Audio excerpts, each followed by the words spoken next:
to treat them in the language they will understand. We have given the police and the military power to be ruthless.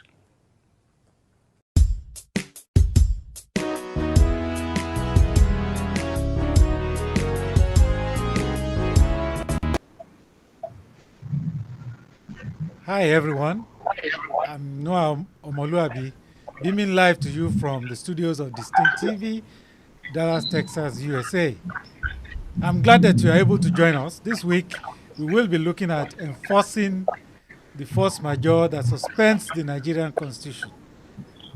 How will that happen in the face of the current government stance? Talking about government stance, this is a photograph of Lady K, a broadcaster. The photograph was taken during the assault on her residence in the middle of the night, and you can see that she's obviously scared. This person is certainly not armed or about to harm anyone. 2 weeks on, the Nigerian government continues to hold her against her wishes without access to lawyers or to doctors.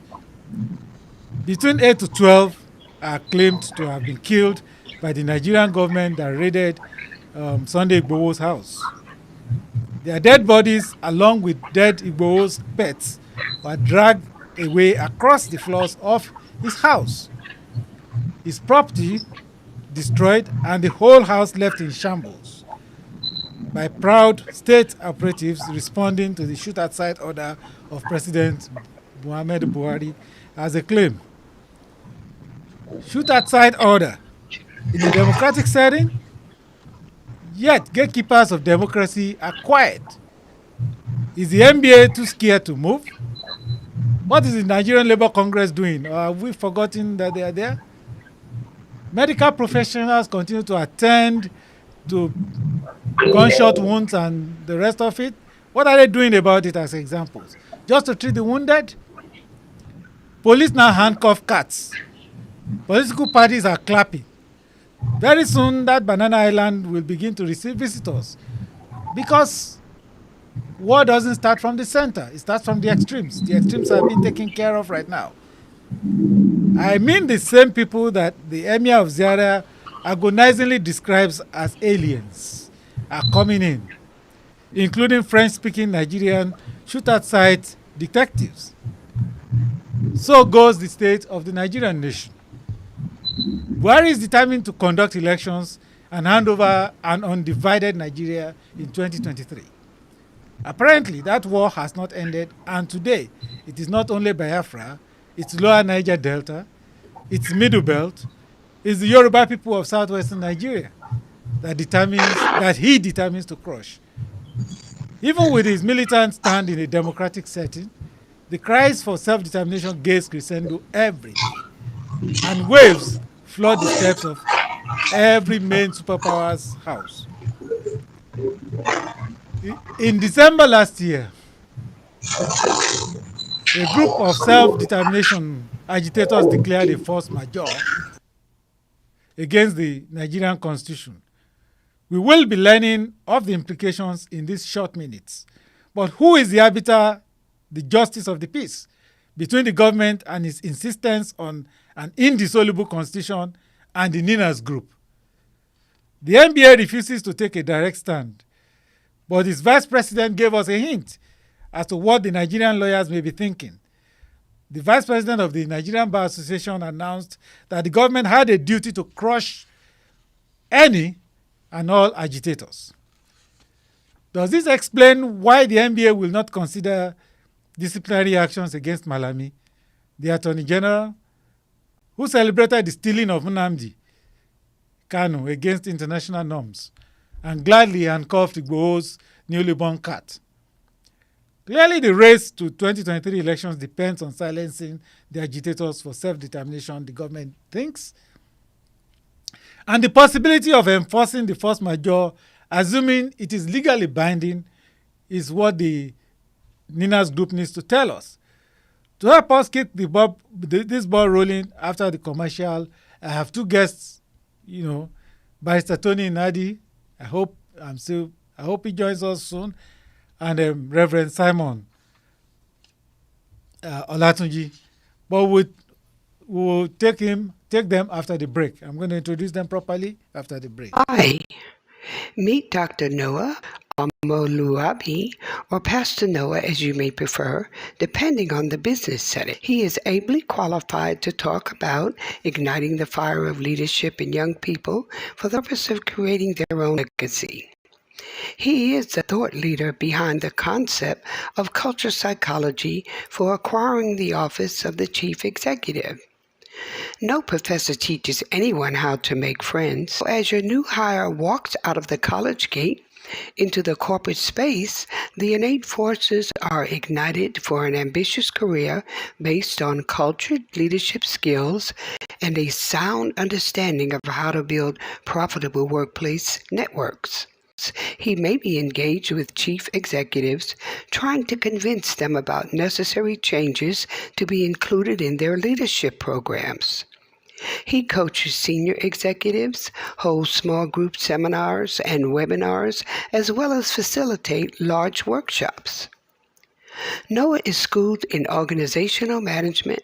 His international exposure in many roles gave him the opportunity to live and observe the many theories of leadership development in businesses and to coach many young people, igniting their ambitions to hop along the career leadership pathway into to bear God-pleasing fruits. And that's the point of the Holy Ghost baptism. Understanding the point of the Holy Ghost itself, is an endowment for Grab Noah now to energize your Generation Z for impactful business career visions and Holy Ghost-inspired church growth.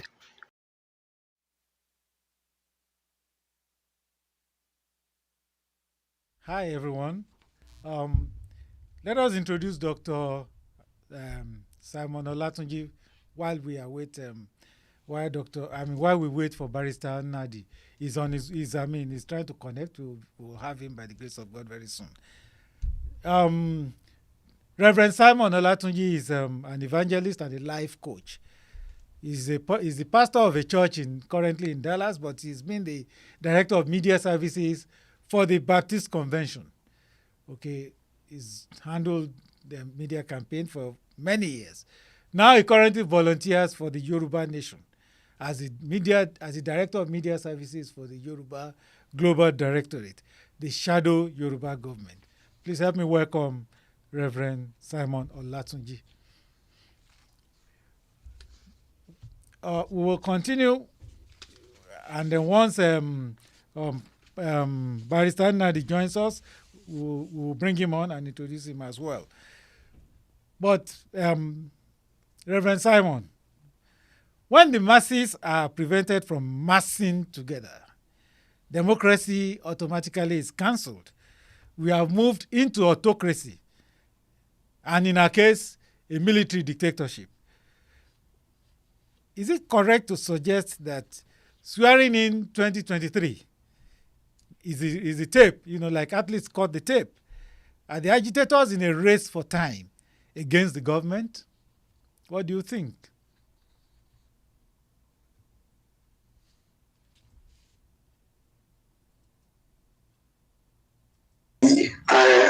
I'm so excited to be part of this program once again today. And thank you for all that you are doing for humanity. Once again, my name is Simon Olatunji. Yeah, the situation in Nigeria has reached a stage in which it calls on all the global stakeholders, it calls on the entire world to begin to pay attention. Right now, every instrument of democracy has been violated, completely violated. And that is what brought about the concept of the constitutional force majeure. Let me start by, first of all, defining what the force majeure is. The force majeure is a common clause. It's an instrument of the law are usually used in democracy, especially when something that binds a union together, the law, the system, the structure, the agreement that binds a union together is automatically rendered null and void because maybe one party or the other of the union is in violation or there is a state of loss of control or lack of control that have made one party of the union unable to obey the provision of the law or fulfill the obligation under the law. Such conditions like war,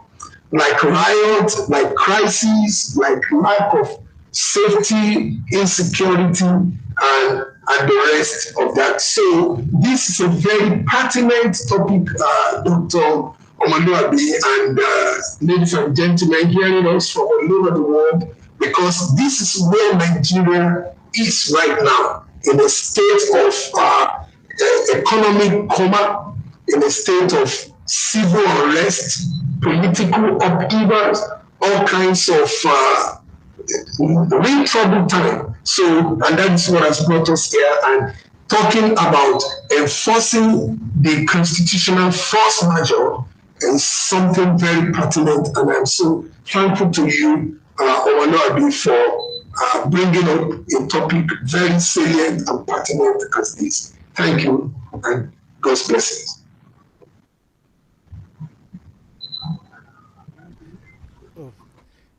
Thank you, sir. So, and we are going to continue with you because the force majeure itself, when we look at the declaration, it was asking the government to respond, to do something, to the situation or to the protest or the what was bothering the agitators. It was in December. It was like a plea for them to say something, for the government to do something, and we've had the Senate go out with constitutional reform and review committee going all around the country. Is that not a form of response? After all, the Senate is part of the government. Why is the agitation going on the way it is going? Why does it continue the way it is going on? You see, thank you so very much. The issues the agitators laid before the world and before the federal government of Nigeria is quite clear. The issues of security in Nigeria, ladies and gentlemen, is already laid out and open to the global community. The issue of terrorism, the Fulani herdsmen on the one hand, Boko Haram on the other hand, governmental terrorism on the other hand. I am adding governmental terrorism because most people are not talking about that. The government have turned itself to terrorists. The government of Muhammadu Buhari have proven beyond doubt that it is employing the instrument of terror, because under democracy, don't forget that people have the right to express their opinion. There is the liberty, there is the freedom for expression. Like, for instance, when you started today's broadcast, sir, you pointed our attention to the fact of a lady by the name Lady K, who is a broadcaster. She's a broadcaster. She's not harmed. She was arrested because she was using her phone. For crying out loud, everybody uses phone. And everybody under the law reserves the right to use the phone and to speak. She was broadcasting at that point, and she was trying to report. For instance, in the United States of America, where I live, the police can be in operation and I can step right there and start recording them. I have the liberty to record what is going on, to broadcast it to the world. The world reserves the right to know. So the government of Nigeria has added itself to the list of terrorists against the masses, against the people. So right now, why the agitators insist on, enforcing this force majeure? Of course, we are not really enforcing the force majeure right now. We are enforcing the concomitant effect of the force majeure, because the force majeure itself has been deployed. The force majeure has given liberty to all the parties, for instance, all the alliances, to do whatever they wish. By force majeure, the meaning, like I described the other time, is when a union is no more working, the United Nations recognizes the rights of any member of the union by the reason of the union no more working, by the reason of sabotage, by the reason of some prevalent situation like epidemic, like crime, like all forms of liability, not regarded as act of God. These things are not act of God. They have been unleashing of, bloodbath, declaring Nigeria almost like a war theater and killings every day, and the government has failed, number one, to respond to the killings as adequate. Number two, to respond to the cry of the masses. And number three, to bring the perpetrators of those crimes to book. Now, they are now going after people who are crying that they are terrorizing us. You spare the terrorizers or the terrorists. You are going after the people that are crying. So Simon Olatunji is adding Nigerian current government, the government of President Muhammadu Buhari, as one of the suspected terrorist government against humanity for crimes committed so far. Thank you, sir. So I believe very strongly that that is why the agitation is louder and louder by the day. Thank you, sir. Yeah, but the question still remains, because there are other parties that should be in this system and in the process that we are not hearing from. The guardians of our democracy should probably be lawyers, and they seem to be quiet, particularly with the violence against Sunday Igboho that we had the last time. Mr. Adebayo Sunday, we thank you for your comment. Well, exactly what Reverend Simon was saying, the union is not working. But we have this challenge of, okay, is it just a few people who see this union as not working? Or why are the people who should be guarding the democracy quiet? Why are they silent? The politicians are happy. They seem to be happy with what Buhari is doing and pushing them towards the elections. They've been preparing for years, for maybe the past 4 or 8 years, for the next elections. So are we in this race?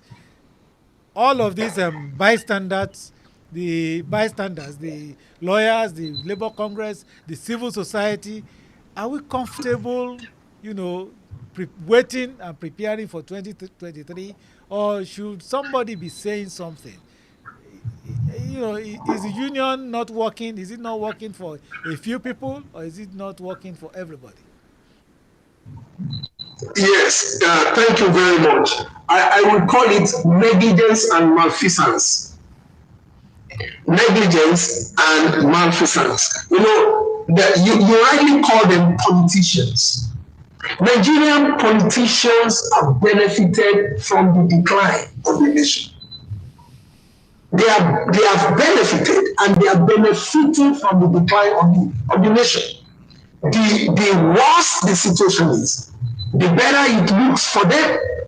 If you look at, for instance, last year, you can barely witness how an aviation minister, that is a political appointee in Nigeria, went to $1.4 million to acquire 2 limousines.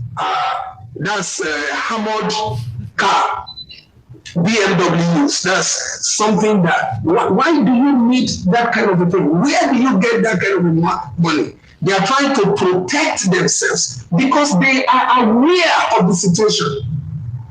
Everybody is aware of the enormity of the seriousness of insecurity in the nation. So that is why they are now dressed in armored coats. All of them. They live possibly in armored homes. They drive armored cars around because they are aware, but they have failed to take responsibility and to act as adequate because they are benefiting from the system. And as a matter of fact, I want to tell you, gentlemen and ladies, that most Nigerian politicians today have been quieted by the corrupt leadership, by the corrupt government of President Muhammadu Buhari, who is already a despot, who is a dictator, and who is a very, very self-conceited leader. Thank you very much. I hope we are still live. Yes, we are. We are still live. And we'll come back live right after this break. I thank you, Mrs. Or I don't know whether it's Mr. Olamilekan Zobo. We'll take your contribution right after the break, and then we'll continue from there. Thank you. This cultural center is definitely a bridge that is going to allow everyone, because I don't want to say both cultures, because we are one. Yeah. We just have been separated through time and space, but now we are bringing back ourselves. We are being called. It's like the return, you know? This is the return, the reckoning, you know? So African Americans and Africans together, coming together on this Yoruba Central platform is what we need at this time. And this organization offers 9 solid programs. We offer the language school, we offer the Arts and Heritage Museum, we offer the theater, talking drum and dance program, we offer the youth scholarship that provides scholarship to college students who are leaving high school, who have gained admission. We have the community program for families. We have the health and wellness program. All of these programs, we have the youth program. I don't want to forget that, because the youth are the future. You and I, we are the youth. So if there's anyone out there who falls in the demographic of young parents who have young children like we do, we need you to come join us. Africans and African Americans alike. Let us build a strong youth movement that has its foundation on something that we can actually count on, which is our culture and our heritage. So we invite you to come to the Yoruba Cultural Center. Of course, book a tour to come to the museum.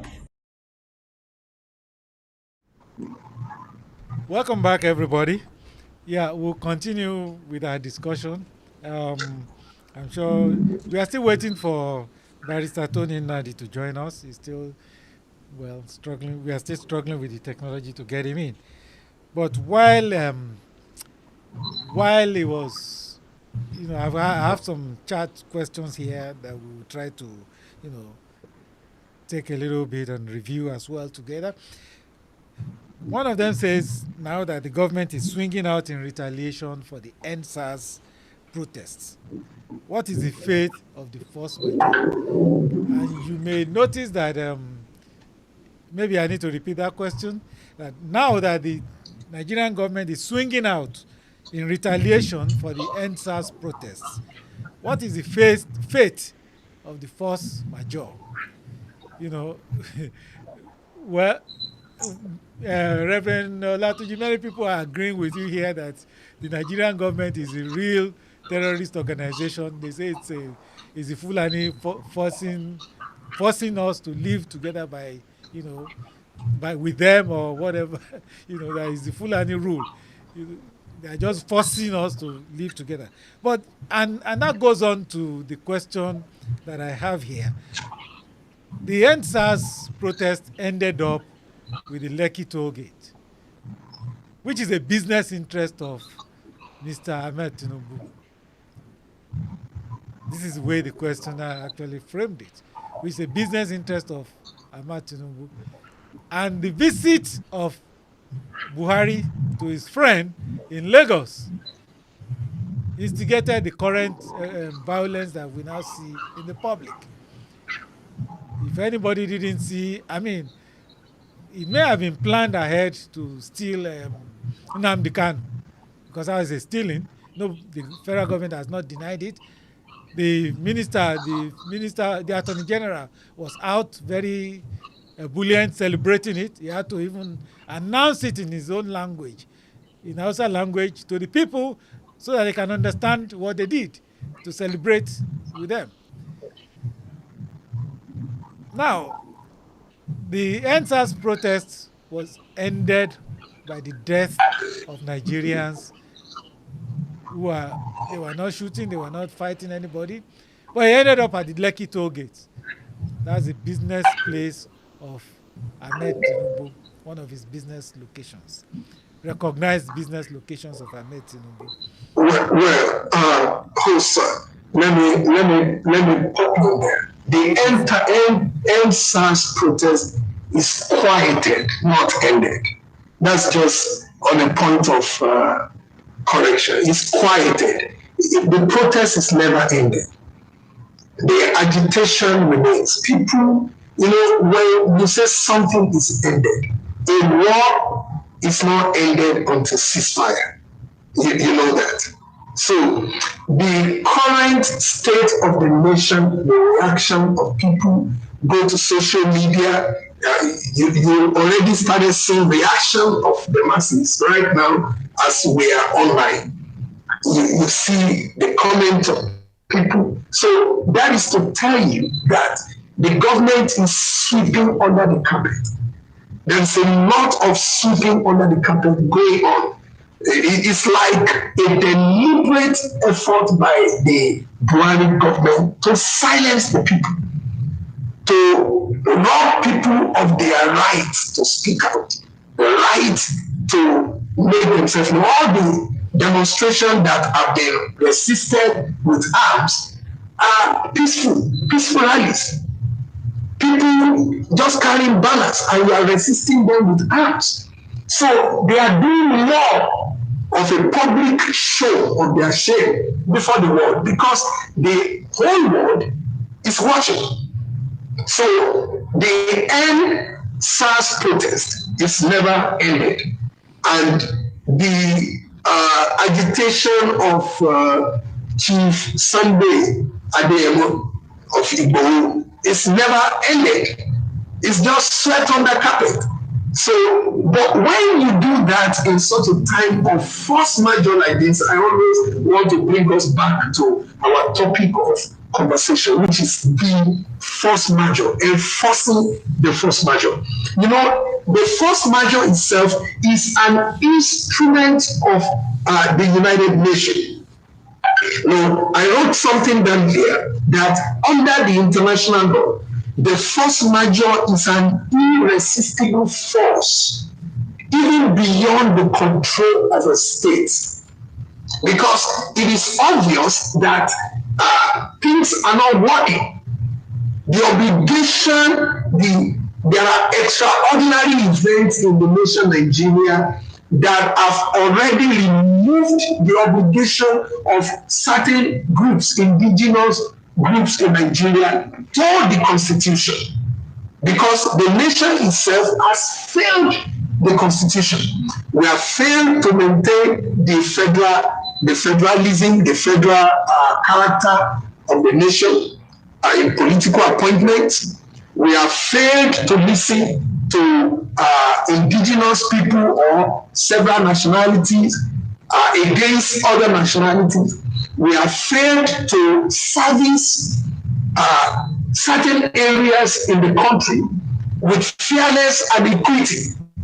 We have resorted into witch hunting instead of justice. So all these things have brought Nigeria to a failed nation, and our democracy a failed nation. You asked me a question the other time that why have the other arms of government, why have they not spoken out?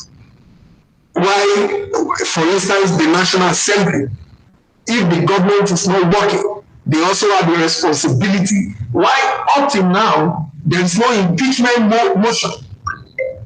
Everybody's complaining that the president is non-active or inactive or acting contrary to the interests of the masses. But there is no single motion of impeachment. So that shows us that the democracy in Nigeria is a failed democracy. The system of government is a failed system, and the judiciary is already joining them already, because the judicial system is already showing us that they are skilled. It's a skilled system. It's supporting the federal government. It's supporting the Fulani aided and abetted government against the masses. So, and that is the point of agitation. And that is where we are right now. Thank you very much. Thank you, Reverend Simon. We will continue right after the break. Yeah, we will continue right after the break because we want to understand the role of other governments, apart from other people, in enforcing the force majeure.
Thank you, my pastor. I see your hand.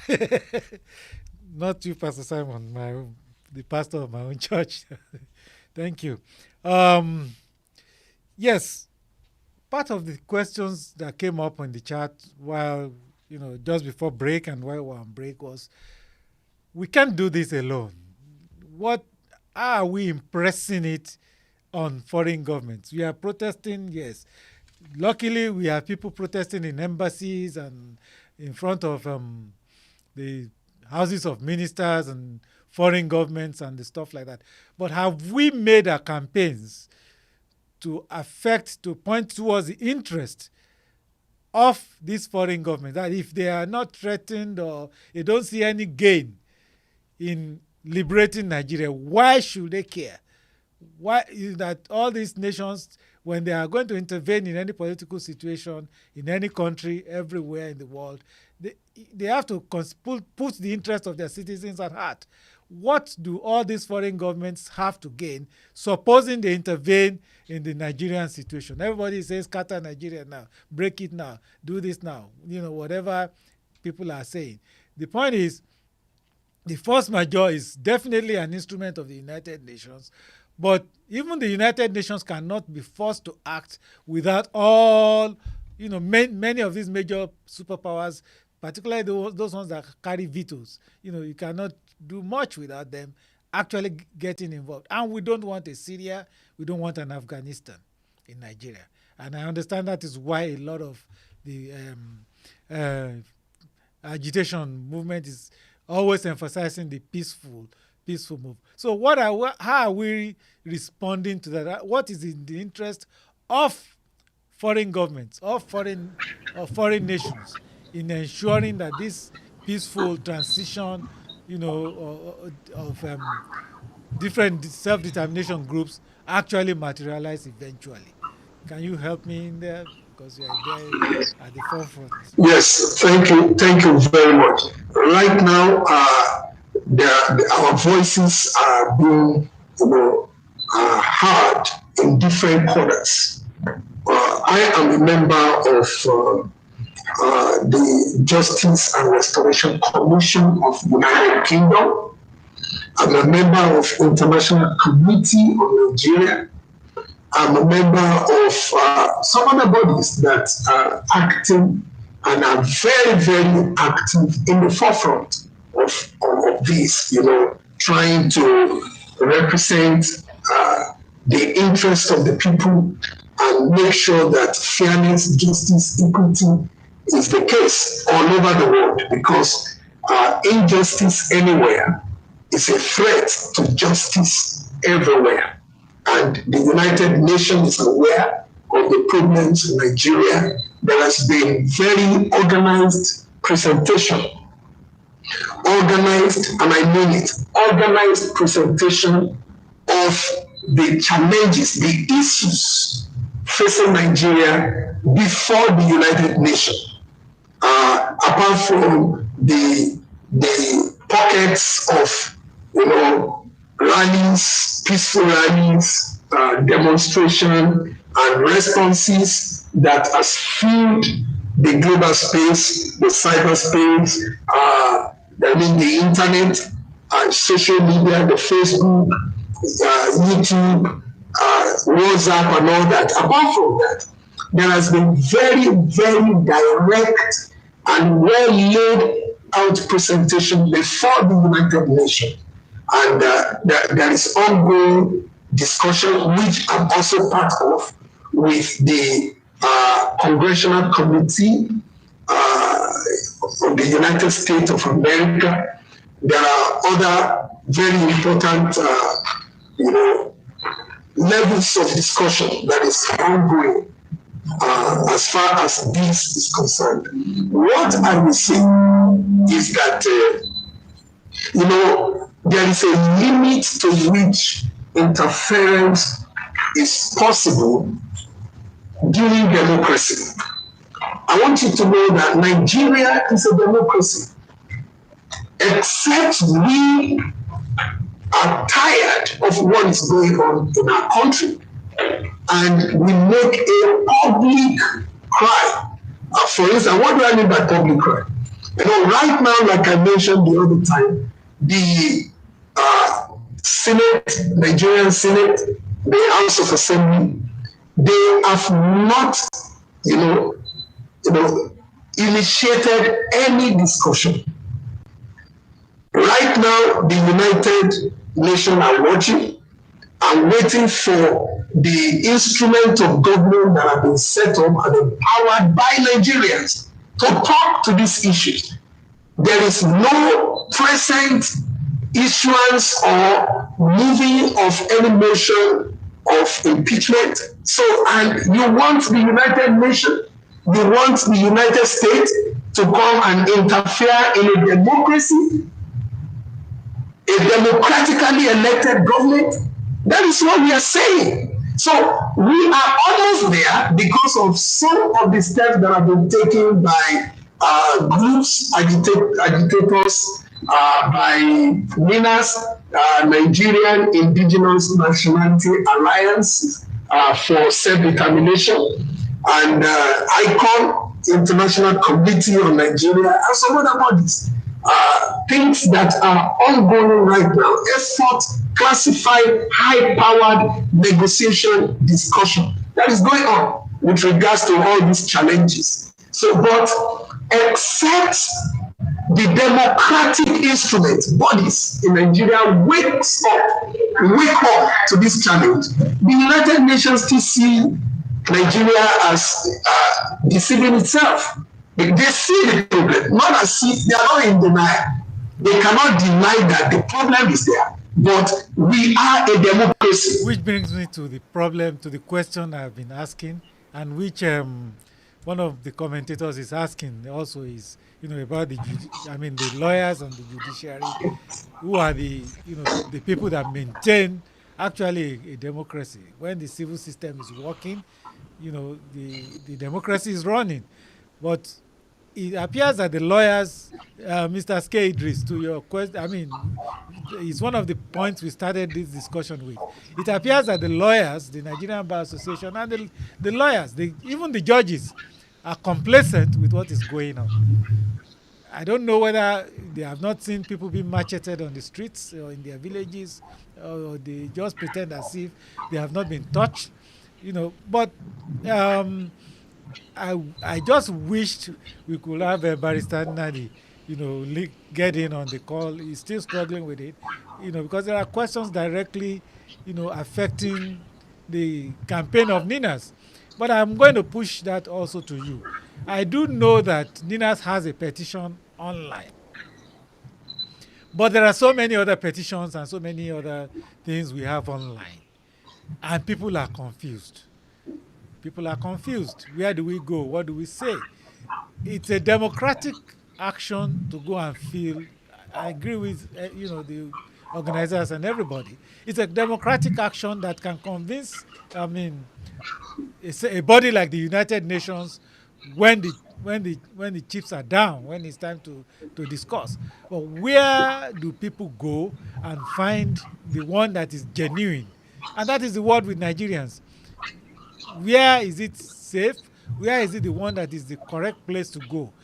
I have another questioner asking me that, a lot of that the campaign has not reached to the professional class of people as well. But let us handle the issue of where do people go? Where is it safe to go? And be sure that we are actually, democratically, petitioning the United Nations. Thank you very much. You see, I will say Minas, because the Yoruba Nation Global Directorate, other bodies are working hand in hand with Minas. Minas is not an indigenous entity. Are you following me, sir? What I want you to know is that Minas is the alliance. The meaning of Minas, by the way, is Nigeria Alliance. Nigeria Indigenous Nationality Alliance for Self-Determination. What does this mean? Minas has become the embodiment, a body representing over the period of 21 years. They have worked assiduously collecting data, collecting, historical data, and of course, trying to interact with government of United Nations. Governments in United Nations, member governments in United Nations interact with the Parliament of the United Kingdom, the Congress of the United States of America, with France, with Germany. There have been a lot of meetings that have gone ahead. So Minas is in the forefront. They have been had several times by the United Nations, and they have been told to do certain things. One of those things include the constitutional force majeure, which has already been done, but Nigeria is in negligence or denial of that fact. But that's not a problem. The issue of petition, the ongoing petition, is the United Nations needs to be convinced that great majority of Nigerians are saying we want cessation of the union. So that is why it is important for every Nigerian, whether you are northern Nigeria, north central Nigeria, western, southwestern, eastern, wherever you are from in Nigeria, and wherever you are in the world as a Nigerian. You don't have to be in Nigeria. But if you are in diaspora, you are qualified as long as you are a Nigerian and you are above the age of 18. You are qualified to request the cessation of the union. And so that is why the number one, talking about the importance, that is why the petition is important. Number two, talking about where to go, I will simply say, go to the website of Minas, because even the Yoruba Nation Global Directorate have embedded the link of Minas on their own website, so that younger people, we don't need to dissipate energy, we don't need to duplicate anything. It's a common petition that all of us have got to sign, and the more the number, the merrier. So even if you are not aware of, just go to minas.org and you will find the petition, or go to Google, petition Google for Nina's petition, and it will come up, and you can just click on it, you will see it will take you to Nina's website, or you go to Yoruba Nation Global Directory.org and /Minas, and then you'll be there. So we are looking for people all over the world to say to the United Nations that Nigeria democracy is a failed democracy. Nigeria government is a failed government, and that is what we do when we sign the petition. Thank you. Thank you, sir. So, well, right after the break, Mr. Victor Fakile will take your comment. Ms. Jamila will also, round up your comment, and Ms. Ayola will take your comment. Well, right after this break, when we come back. Hi. Meet Dr. Noah Omoluabi, or Pastor Noah as you may prefer, depending on the business setting. He is ably qualified to talk about igniting the fire of leadership in young people for the purpose of creating their own legacy. He is the thought leader behind the concept of culture psychology for acquiring the office of the chief executive. No professor teaches anyone how to make friends. As your new hire walks out of the college gate into the corporate space, the innate forces are ignited for an ambitious career based on cultured leadership skills and a sound understanding of how to build profitable workplace networks. He may be engaged with chief executives, trying to convince them about necessary changes to be included in their leadership programs. He coaches senior executives, holds small group seminars and webinars, as well as facilitate large workshops. Noah is schooled in organizational management. His international exposure in many roles gave him the opportunity to live and observe the many theories of leadership development in businesses and to coach many young people, igniting their ambitions to hop along the career leadership pathway into to bear God-pleasing fruits. And that's the point of the Holy Ghost baptism. Understanding the point of the Holy Ghost itself, is an endowment for Grab Noah now to energize your Generation Z for impactful business career visions and Holy Ghost-inspired church growth. Yeah, thank you all and welcome back. I hope you've been enjoying the program so far. It's been a wonderful, past 45 minutes of a chat. Unfortunately, it's been turned into an interview of Reverend Simon, which was not the plan. But hopefully next time, Barrister Nnamdi will be here with us and we can dwell more into depth about the force majeure and the way forward and it, for the future. We have learned that it is very important for us to go all and find the petition, sign the petition.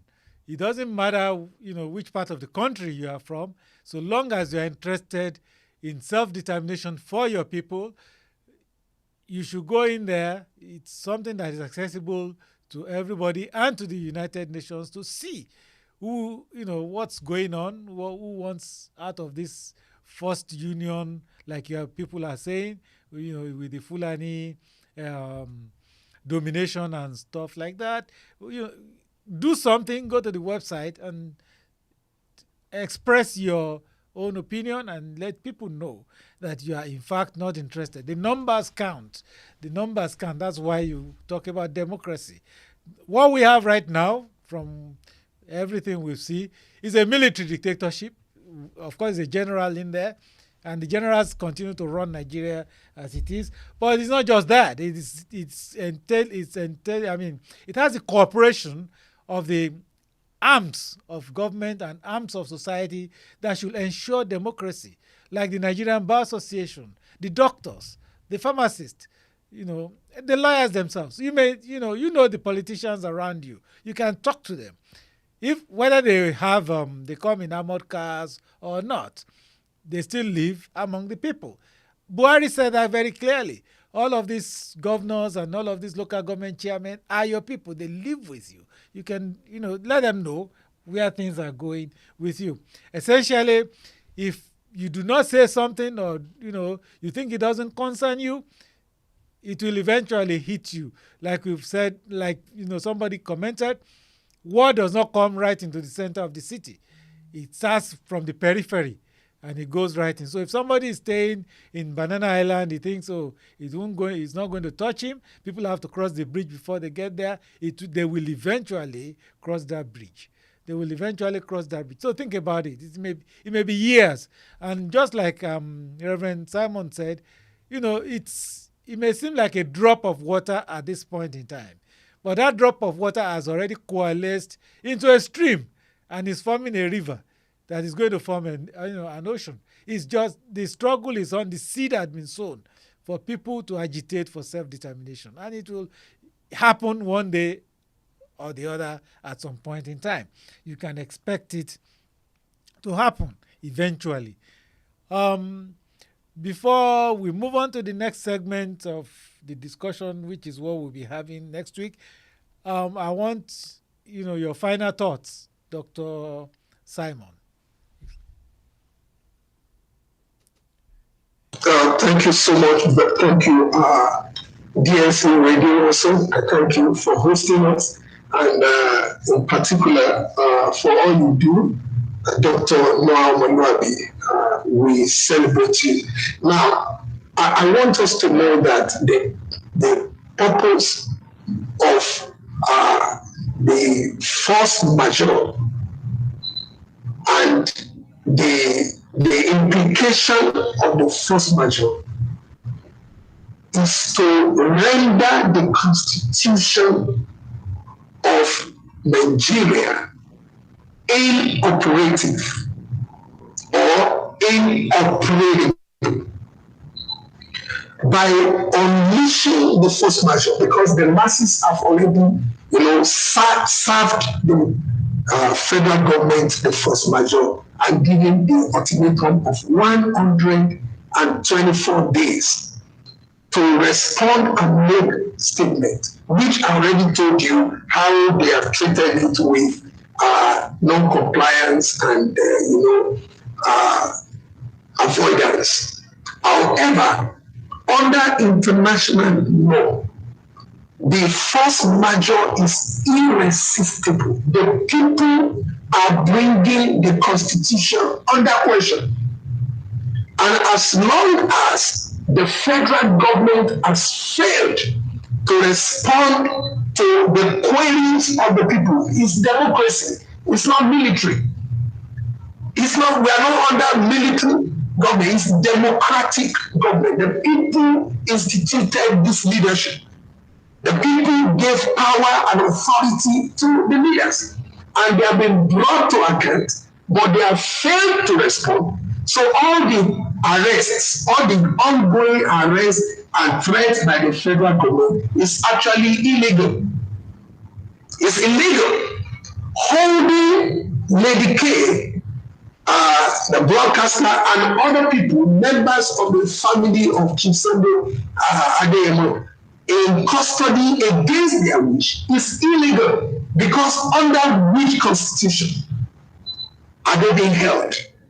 Or for what reason are they being held? Even in military administration, force majeure renders any military impotent, because you can fly an aircraft and land it on restricted zone without being queried, even under military, when the instrument of force majeure is being unleashed, except in Nigeria, when the government of Nigeria can act in impunity.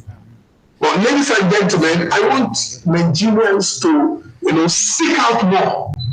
I want Nigerians to go to the website of NINAS and sign this petition. Regardless of whether you are Yoruba, you are Hausa, you are Igbo, you are Ibibio, you are Efik, you are Robo, or whatever you are, the Calabaris, every Nigerian to visit the NINAS Minas, minas.org. That's the website. Go and sign the petition. Forward the petition to other people. Let them sign it. If you can, you can also go on social media. Say something. Let it be overt. Let it be loud. Let every Nigerian say something. You don't have to be in elective offices. Thank you, sir. You don't have to be a politician. Thank you very much. Thank you, sir. It's been wonderful having you. You know, it's been a great one. It's been a great day. We thank you for being there for us at all times, and we thank you for all the work that you are doing. We thank you so much. All our people who have been sending questions through the chat, we thank you for your contributions. Next week, we will be looking at this topic. Is Awo's regent here? Undoubtedly, Yoruba people have been looking for a leader, somebody to lead them ahead with the struggle and the situation that they find themselves in. You cannot deny how they looked towards Obasanjo, looked towards even Tinubu when he first appeared on the scene. Over the years, they've been looking for a prince to replace Awo. In the past 2 weeks, I've met young men, doctors and lawyers and engineers, even in the United States, young people under the age of 30 years. They've been asking me, who is this Awo, even, to start with? Why is it everything about Awo? Well, next week we will be breaking it down, why it is about Awo and moving on from Awo. So who should the Yorubas be listening to right now? It is very clear the table is tilted towards either Tinubu or Professor Banji Akintoye. Those are the leaders that people are looking at towards for the time being. Whether you like it or not, even Professor Akintoye said if you were to nominate, because he's not a politician, if you were to nominate a politician to be president of Yoruba people today, he will not hesitate to nominate Tinubu. But even if he did that, will the Yoruba people accept that? Tinubu had been there and he has demonstrated the capacity or ability to move and to work and to make things happen. When he appeared on the scene in Lagos and took over Lagos State, it transformed the state, which you cannot deny it. And the progress being made even in Lagos State right now is building on, whatever he did in the place. But people have their, options and opinion and, distrust for the way he has run his race, the way he continues to run his politics. People have distrust about his finances and stuff like that. All of this we will discuss next week on this program. Who should the Yoruba people be listening to? Professor Banji Akintoye has made it very clear he's not a politician. But for this movement right now, he's going to lead the Yoruba people, just like out of this bondage that they are in, just like Moses led the people of, led the Israelites out of Egypt and then handed them over to Joshua. So he's looking at, fighting this war to wherever it takes. Who should the Yoruba people be listening to right now? Both of these people, if you look at Tinubu's glasses, you see Awo's glasses right there. Professor Banji Akintoye has held the hands of Awolowo. They've been in council together. They planned all the things that they planned together. They've moved the Yoruba people together. And that is what we will be discussing next week. What is the face of the struggle? And where should it be taking us? Where should it be taking the Yoruba people in the near future? 2023 elections or not, where should it be taking us? Thank you, everybody. I'm Noah Omoluabi from the studios of Distinct Media in Dallas, Texas.